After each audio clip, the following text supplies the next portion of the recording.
What's up, everyone? Ryan Larkin here with another edition of the Daily Fantasy Racing Quick Picks on the Mayo Media Network. This week, the NASCAR Cup Series is at the tricky triangle of Pocono Raceway. Pocono has three distinct corners in a triangle shape, of course. All three corners are completely different from each other, and it sets up for a very interesting race. It is also 2.5 miles in length, so it's actually the biggest kind of standard racetrack that the Cup Series sees. Everything else that's bigger is either pack racing like Daytona or Talladega or road course. So it's kind of on an island on its own in that regard. Because of the long track length, we only see 160 laps for this race.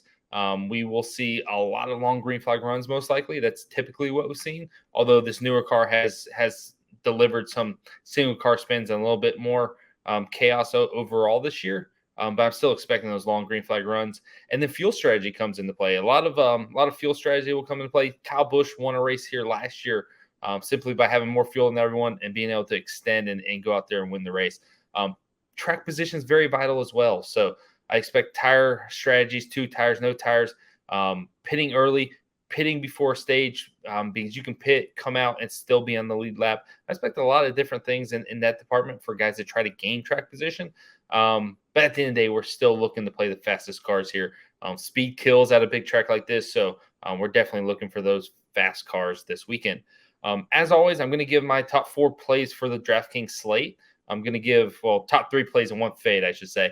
I'm going to give you what I think is going to be our main dominator, our tournament play of the race, our value play of the race, and then my fade of the week.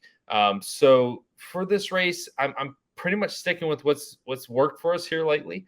I'm going with our pole sitter for our main dominator. Denny Hamlin sits at 10,400. 6-time winner here. He's got a bunch of success, 6 wins, 14 top 5s. And the other big benefit that I see with playing Denny Hamlin is that all the Toyotas have speed again.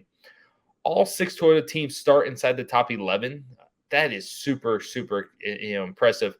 So I really like the Toyota speed. I like Denny to get out there and lead the first little bit. And, given his track history, he's obviously a top contender for the win.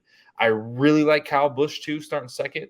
I have no problem saying Kyle Busch goes out there and dominates. And I think the speed of any of these guys with the Toyotas have the ability to go out there and potentially win this race or at least dominate. So really like them. And then the Hendrick cars look strong as well. Kyle Larson and Chase Elliott are 2 top dominator threats. But we're sticking with Denny Hamlin on the pole. Hopefully he gets out there, gets a bunch of points early, and we can kind of breathe easy. Next up is actually my potential race winner, Ross Chastain, sitting at 10,000 even.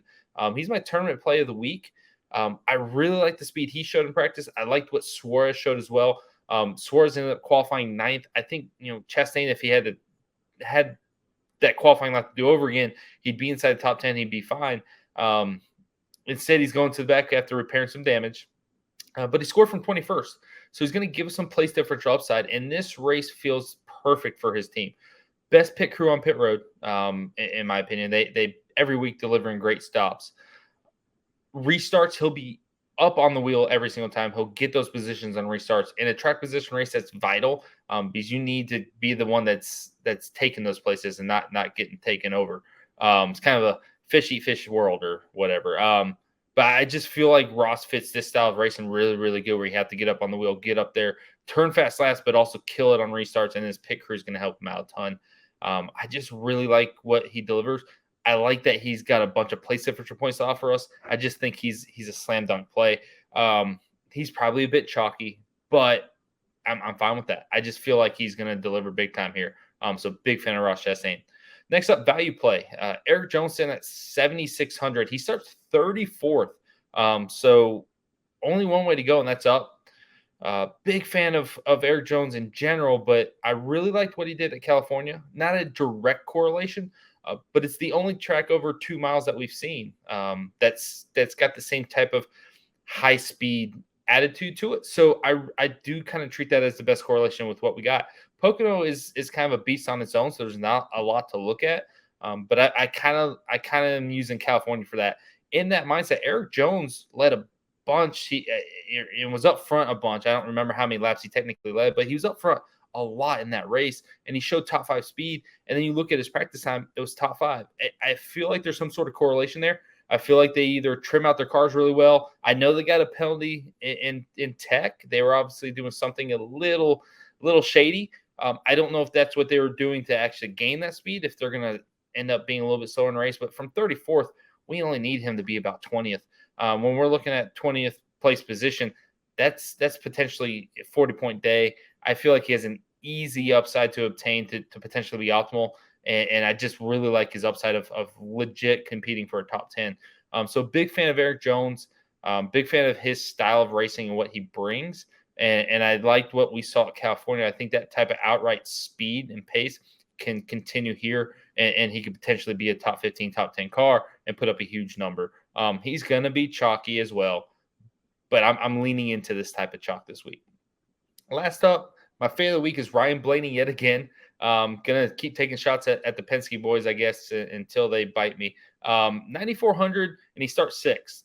I didn't see much speed in the rest of the four camp across the board. And keep in mind, these guys are setting their cars up through a simulator now. So none of the four teams, Stewart Haas, Penske, none of them really showed good speed. Logano was pedestrian, kind of same situation as last week. And unless Blaney finishes top three, he's really not going to have a good shot to be optimal here. I feel like you got to kind of fade this play and hopefully get 15% leverage on the field. I don't see him delivering for anybody, and I don't see him leading here. So I like fading that one. I think he'll actually kind of stumble through the field a little bit and end up around that 12th position range.